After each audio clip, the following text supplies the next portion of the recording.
ប្រាប់លើអាយថាទៅប្រពៃជប់ថ្លៃថាស្រីថ្លៃធ្វើមករកដង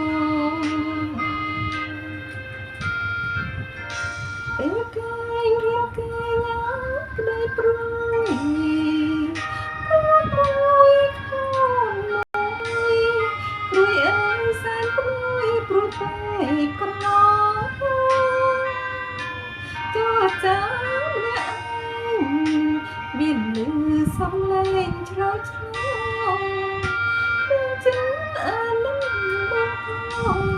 ទ្រង់តែមកនឹងស្នេហា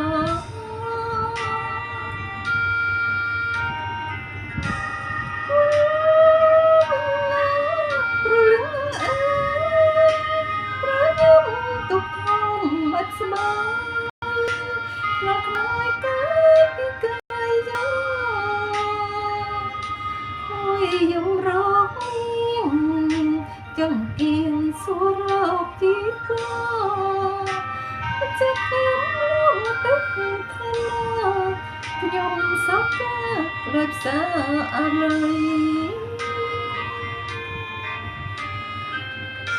គុំណាវល់វិញក៏ប្រែកាយមករំស្នេហ៍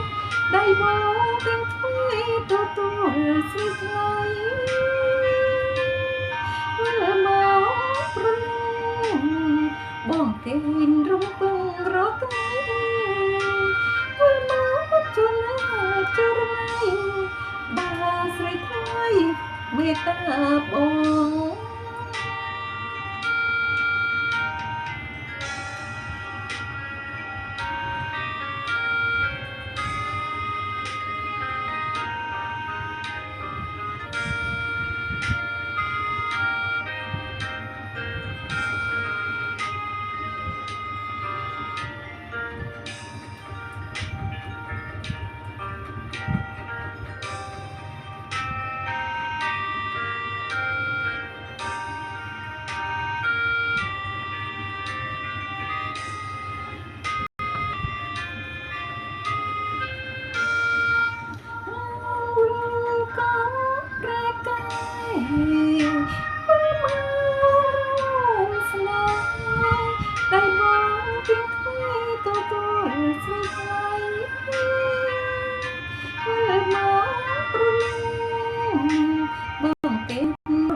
មេត្តាករណាដល់ផងណា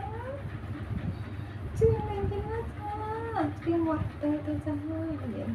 ស្រោបស្លេងស្រោបទៅណាខោស្ពងផងសូមទៅតបផងណាចាសាធុ